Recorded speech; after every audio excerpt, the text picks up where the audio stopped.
I've been waiting way too long. Yeah, I've been down here trying to get it. Yeah, I've been waiting way too long.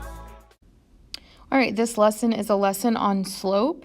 We've already talked about slope a little bit, but we're going to go into it a little bit more and look at how to find slope from 2 points. So what is slope? Slope is the rate of change. Another way of saying that is the change in y over the change in x. It is rise over run.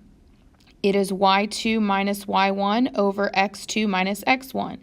And it is m. We use the variable m to represent slope in linear function. So we are going to specifically look at this formula and how to find the slope from 2 points using that formula. Find the slope of the line that goes through the points 4, -7 and -3, 2. So we have 2 points here. We're going to plug them into the formula to find the slope between the 2 points. This is x1, y1, x2, y2. It's very helpful to label those so you know what to plug in where. So y2 is 2, 2 minus y1 is -7. Notice how I put that in parentheses. x2 is -3 minus 4, and I can put that in parentheses. There's not a negative in front of the 4, so it would probably be okay if I didn't. 2 minus -7 is 9, positive 9. -3 minus 4 is -7. Now, remember, we don't usually leave our negative symbol in the denominator, so a positive divided by a negative is a negative. Now, we need to consider if we can simplify -9 over 7, but we cannot. They do not have a common factor. So your slope is -9 over 7, which means it's going to look like this. It's going to be a negative. It's going to be decreasing. So if you were to plot those 2 points on a graph, you would be able to count the slope, and you should get down 9 over 7. That's your rise and your run. Here's another example, -5, 2 and -5, 4. So again, the formula is y2 minus y1 over x2 minus x1, and this is all this is telling us is what our slope is. So y2, let me label this, x1, y1, x2, y2. y2 is 4, y1 is 2.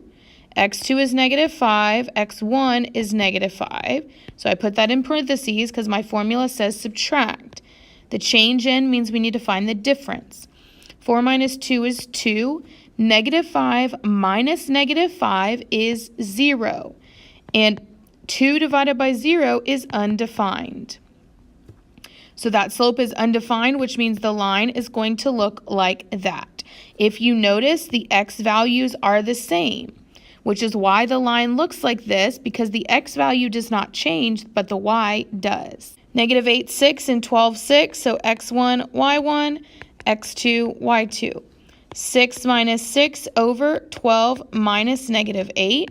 6 minus 6 is 0. 12 minus -8 is a positive 20. 0 divided by 20 is 0. So this line is going to look like that. And again, if you notice, the y values are the same, which is why it's a horizontal line, because the y value is not changing. Now, I want us to look at this graph and just discuss how we find the slope from the graph again. And I want to clarify some things and emphasize some things as well. So I have 5 points that I can see on this line. And so remember, the slope in a linear function is the same no matter what 2 points you pick. So I want to consider if I'm going to go from this point to this point, how do I find the slope? Remember, I draw my triangle to show my rise and my run. Well, from here down, I went down 3, and then over, I went over to the right 2. So that is a rise of -3 and a run of 2. Okay, and so that is going to be a negative slope. What happens if I go from here to here?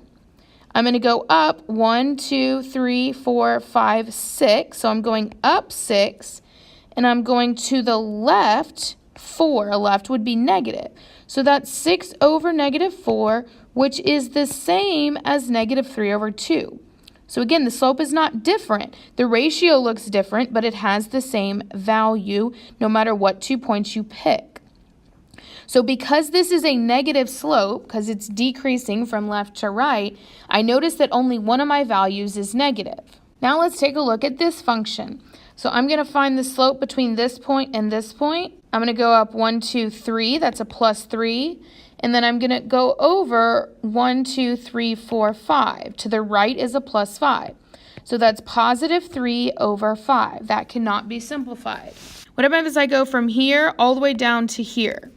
So I'm going to go left 1, 2, 3, 4, 5, 6, 7, 8, 9, 10. I went left 10.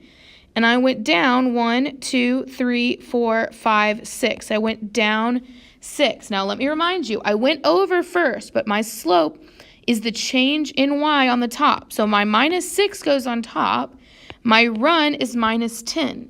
A negative divided by a negative is a positive, and I can divide both of those by 2, and I get a positive 3/5. So again, it doesn't matter even which points you look at, first or second, because no matter which way you do it, you should always get the same slope. So be very aware of that. That's why I always tell students, the first thing you do when you look at a graph is determine what kind of slope it has.